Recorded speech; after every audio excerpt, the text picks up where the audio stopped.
कल घाटी में जिस तरह से पूर्ण किशन भट्ट की टारगेट किलिंग हुई, उसके बाद चाहे पीएम पैकेज के कर्मचारी हो, चाहे all Jammu based category employees हों जो घाटी में कार्यरत थे, वो लंबे वक्त से जम्मू में आकर यही मांग कर रहे हैं कि इनको जो है रीलोकेट किया जाए, सरकार इस पर कोई निर्णय ले। लेकिन इस बीच सरकार ने स्ट्रिक्ट एक्शन जो घाटी कश्मीर डिवीज़न में निकलना शुरू हुए, यही कहा गया कि वापस आए, नौकरियां ज्वाइन करें।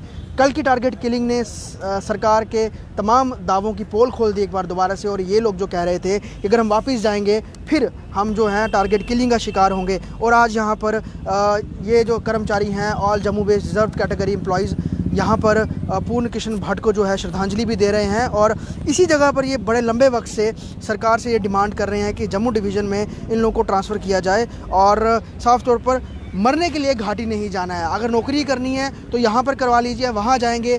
आतंकी जो बैठे हुए हैं, OGW जो बैठे हैं, हर एक बंदे की मूवमेंट वो वॉच करते हैं और उन्हें पता होता है कब कोई कर्मचारी कितने बजे जाता है, कितने वापस आता है।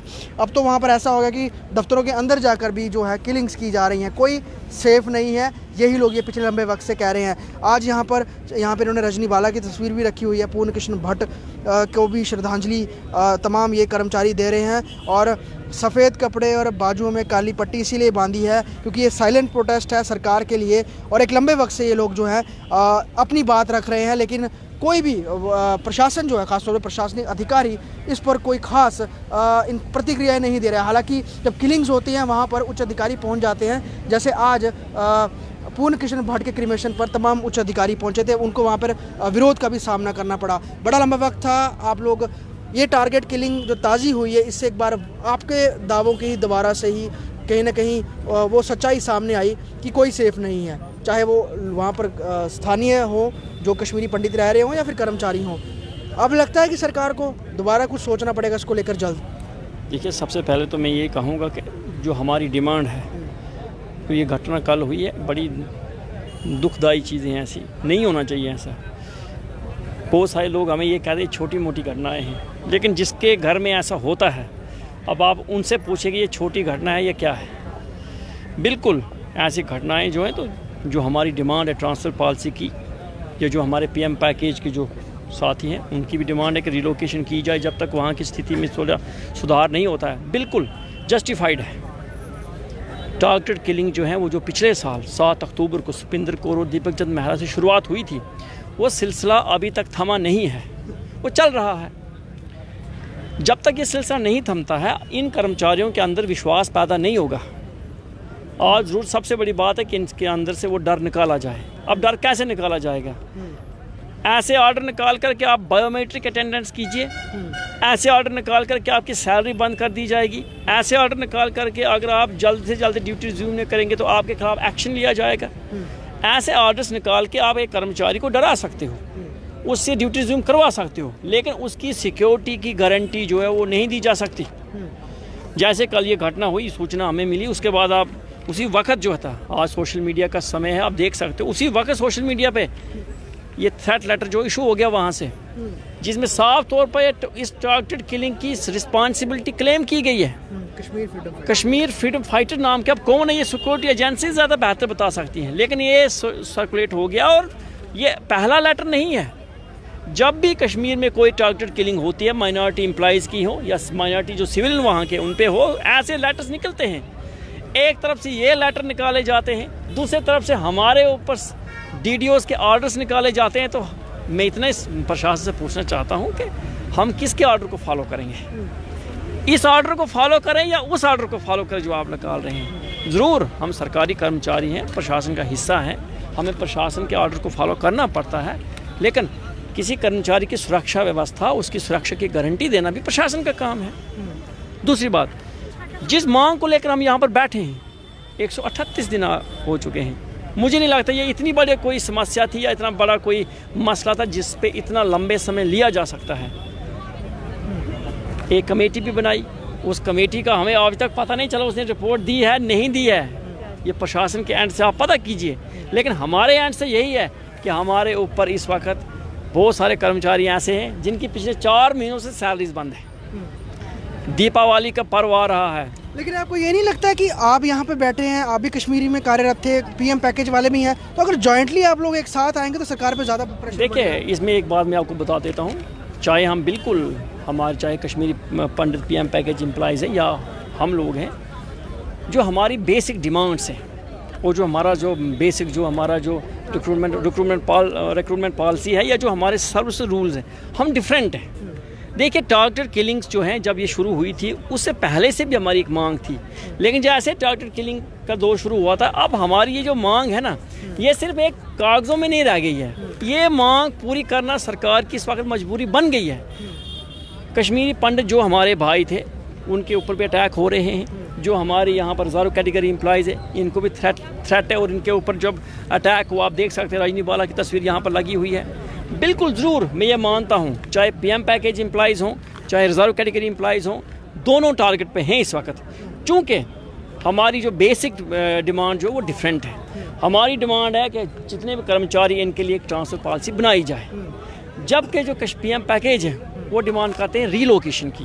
वो कश्मीर के रहने वाले हैं, उनका घर वहीं पर है, वो फॉर द टाइम बीइंग एक रीलोकेशन की डिमांड कर रहे हैं। जो हम कर्मचारी, हम जम्मू के रहने वाले हैं और हम चाहते हैं कि हमारे होम डिस्ट्रिक्ट या होम डिवीज़न में हमारी ट्रांसफ़र की जाए। अब यहाँ पे समस्या ये है, मैं आपको सीधा बात बता देता हूँ, सरकार टारगेट किलिंग को लेकर तो आप एक मंच साझा कर सकते हैं ना, फिलहाल जान पहले है या ट्रांसफर्स पहले? बिल्कुल हमने बात की है, हम उन चीज़ों देखो, हम अपने चाहे अपने मन से, लेकिन हमारा टारगेट यही है इस वक्त कि कम से कम हमारी जीवन की रक्षा हो। रिक्रूटमेंट रूल में अमेंडमेंट भी होती रहती है, ट्रांसफ़र पॉलिसी भी बनती रहती है, इसमें चेंजेस भी आती रहती हैं। ज़रूर इस वक्त जो जिस हालात से हम गुजर रहे हैं, चाहे रिजर्व कैटेगरी एम्प्लॉइज़ हो चाहे PM पैकेज एम्प्लॉइज़ हो, इस वक्त सबसे बड़ी बात है कि उनकी जान की हिफाजत की जाए। मैं आपके माध्यम से, चूँकि आप जम्मू की जो मीडिया फैटर्निटी है उसने हमारा बहुत सपोर्ट किया है, हम आपका बोलते हैं तहे दिल से धन्यवाद देते हैं, बहुत सपोर्ट किया है।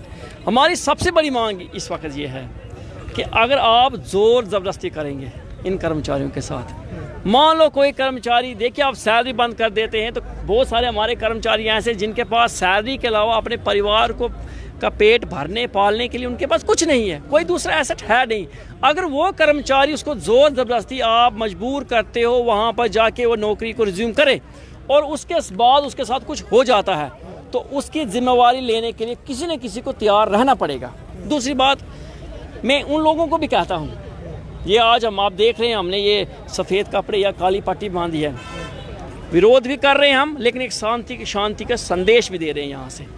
मैं आपसे बात करना चाहूँगा, आज आपने वो तस्वीरें देखी होंगी जहाँ पर उनका अंतिम संस्कार हुआ, बच्ची देखी है आपने छोटी उनकी, वो किस तरह से रो रही थी, तो आप लोगों को लगता, बच्ची और बेटा है, आप लोगों को लगता है कि ये तस्वीरें हैं ये भी सरकार को अगर पिघला नहीं रही हैं तो आखिरकार और क्या होगा? क्या ज़्यादा लोगों की मौतें होंगी, फिर सरकार इस पे लेगा? और हर कोई कनेक्ट करता है क्योंकि आप लोग भी वहाँ काम करते रहे हैं, तो कहीं ना कहीं इंसान को खुद में भी लगता है कि ये हमारे साथ ना बीत जाए। तो उन तस्वीरों को देख के ये नहीं होता कि अब हमें कुछ और रुख भी करना चाहिए, कुछ और प्लान करना चाहिए ताकि एक यूनाइट हो जाए, तभी कुछ होगा इसको लेकर? देखिए सर, सबसे पहले हम आपके चैनल के माध्यम से उनको श्रद्धांजलि देते हैं। अब हमारे पास और कुछ तो है नहीं बोलने के लिए, और ये बात आपने सही बोली कि जाने वाला तो चला जाता है, लेकिन जो परिवार बिखर जाता है ना, वो ज़िंदगी भर नहीं संभल पाता है। आप एक बच्ची की बात कर रहे हैं ना, हमने वो बच्चियाँ देखी जो 3-3 साल की थी जब दीपक मेहरा को मारा गया। वो मेरे नेबर थे वो कश्मीर में, वो हमारा रूम ऊपर, उनका थोड़ा नीचे था। 3 साल की बच्ची उनकी रह गई थी। 3 साल के बच्चे को ये समझ ही नहीं आएगी कि उसके फादर के साथ क्या हुआ। ये जो दर्द है ना हमारे बीच में, ये बहुत है। रजनी मैम की बेटी की बात लें, स्कूल गई हुई बच्ची, माँ ने तैयार करके भेजी हुई है, अभी वो स्कूल में बैठी नहीं होगी तो वहाँ से खबर आती है कि माँ इस दुनिया में नहीं रही। पूरन चंद जी, इनके बच्चे जिनको पता ही नहीं है कि फादर हमारे 2 दिन पहले वो गए हैं कश्मीर में। और आप देखिए हमारी सिक्योरिटी एजेंसीज कहाँ पे सोई हुई हैं और बाकी एजेंसीज कितनी जागी हुई हैं, उनको कैसे पता चल गया कि वो वहाँ पहुँच गए हैं। और ये यहाँ पे सोशल मीडिया के टाइम पे ऐसे ऑर्डर निकालते हैं बायोमेट्रिक का, इतना वायरल कर देते हैं कि बस कल आ रहे हैं ये लोग, आपके लिए तैयार है, सब कुछ सामान आ रहे हैं, ये आपके लिए भेड़ बकरियाँ, तो ऐसे भेज देते हैं। इन लोगों को ये नहीं दिखाई देता, जब ये कुर्सियों पे बैठ जाते हैं, इनके अंदर जो इंसानियत होती है ना, मुझे लगता है वो मर जाती है, क्योंकि इनको ये नहीं दिखाई देता कि जो एम्प्लॉय 15 साल काम कर सकता है, जो बंदे वहाँ पे रह सकते हैं, आज उनकी जान पे बनाइए तभी वो कुछ बोल रहे हैं। अगर मैंने 15 साल वहाँ पे दिए हैं तो क्या मैं 1 साल और नहीं दे सकती हूँ वहाँ पर? क्या मैं 2 साल और नहीं दे सकती हूँ? अगर हालात सामान्य होते मैं 30 साल भी दे देती। यही होता ना, अगर होते ना हम दे देते, लेकिन उसमें भी हमें प्रॉब्लम है, क्योंकि हम बात कहते हैं हम जम्मू के रहने वाले हैं, समस्याएं बहुत हैं हमें, हमारा जो कल्चर है, हमारी जो अपनी पहचान है, जो हमारा कहते हैं ना हमारी जो सोशल लाइफ वो सारी डिस्टर्ब हो चुकी है।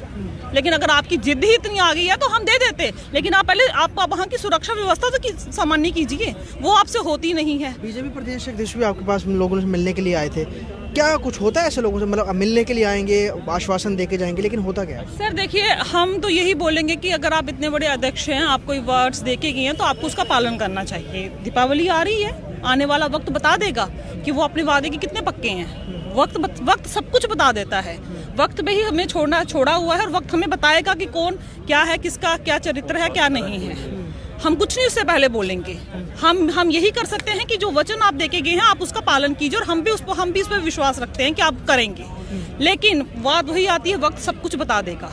हम कोई बेवकूफ़ नहीं है, अगर हम आज शांतिपूर्वक प्रदर्शन करें, इसका मतलब ये नहीं कि हम कमज़ोर हैं, जहाँ हम बेवकूफ़ हैं कि आप हमें कुछ भी बोलेंगे और हम विश्वास कर लेंगे। वक्त डिसाइड करेगा, वक्त बताएगा कि किसने क्या बोला और कितना वो किया। मैं आखिर में आपसे ये चीज़ पूछना चाहूँगा, कल इस किलिंग के बाद जब एडमिनिस्ट्रेटिव ऑफिसर्स वहाँ पहुँचे, उनसे यही कहा गया कि पहले जो बायोमेट्रिक वाला ऑर्डर है उसे रोल बैक करें।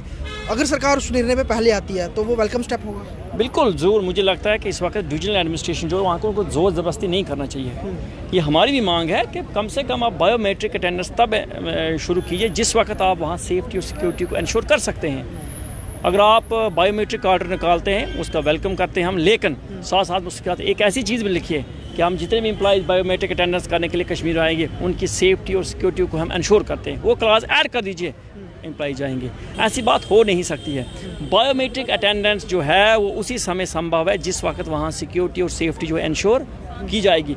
मैं अक्सर देखता हूँ वहाँ पर, आपने चूँकि आपने बात उठाई तो मैं बात सीधा बता देता हूँ। बायोमेट्रिक अटेंडेंस का सिलसिला बहुत सालों से चल रहा है, बहुत सारे इंस्टीट्यूशन ऐसे हैं, हमने भी बायोमेट्रिक की है, ऐसी बात नहीं। अभी भी हम वहाँ पर जब इससे पहले हम कश्मीर में थे हमने किया है बायोमेट्रिक, ऐसी बात नहीं है। लेकिन आज बायोमेट्रिक जो है वो किसी कर्मचारी के जीवन से बड़ा नहीं ऑर्डर हो। पहले आप इन कर्मचारियों की जीवन की रक्षा करें, बायोमेट्रिक अटेंडेंस चलती रहेगी, समय पे हम वो भी कर देंगे। लेकिन इस वक्त बायोमेट्रिक के आड़ में कहीं ऐसा तो नहीं है कि इन कर्मचारियों को बलि का बकरा बनाया जा रहा है। इन कर्मचारियों को बलि का बकरा बनाया जा रहा है बायोमेट्रिक की आड़ में। और यहाँ पर अगर आप देखेंगे शहीद पूर्ण किशन भट्ट की जो है तस्वीर रखी गई है, इन लोगों ने श्रद्धांजलि भी दी है।